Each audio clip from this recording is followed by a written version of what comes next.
Now, Donald Trump's latest tariff strike isn't just about global heavyweights like China or the European Union. This time, in the crosshairs are the world's most vulnerable economies as well. We're talking about war-zone nations, sanctioned nations and aid-dependent nations that are still recovering from collapse.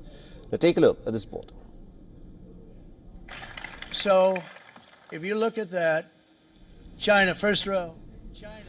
Now, Trump's new tariff list is as stunning as it is vulnerable. Several nations whose economies are on the brink of collapse have been there on Trump's new tariff list. The tariffs between 10 to 41% have been slapped on countries like Syria, Myanmar, Iraq and Lesotho.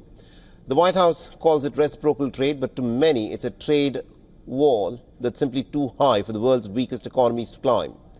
Now, Syria and Myanmar are already suffering under global sanctions and now face duties as high as 41%. For both countries, exports to the United States were a fragile economic lifeline, and now that has been severed. In Lesotho, the impact has been especially severe. The country faces a looming 50% tariff until last-minute negotiations slashed it to 15%. But it came too late, and according to the Wall Street Journal, factories have started shutting down. And exports are shrinking, infrastructure projects are on hold. And the Lesotho government has declared a state of disaster, redirecting funds to youth employment and small businesses in a last-ditch bid to soften the economic blow.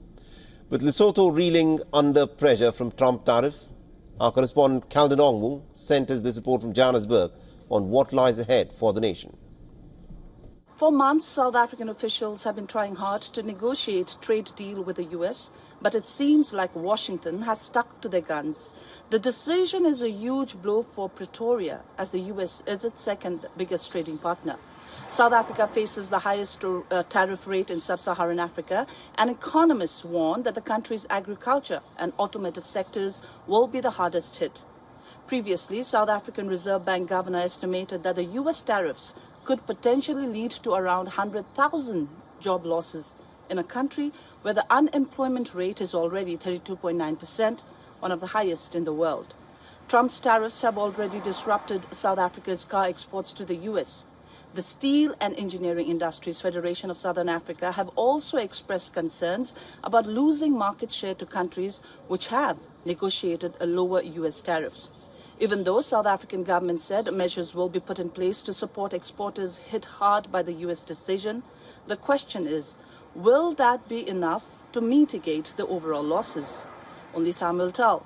This is Calden Ongmu from Johannesburg, South Africa for WION World is One.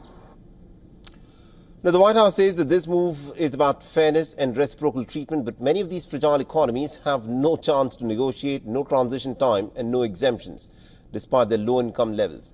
Rights groups and economists are warning of a spiral of deeper poverty with job losses, halted development and a growing divide between the rich trade powers and struggling nations.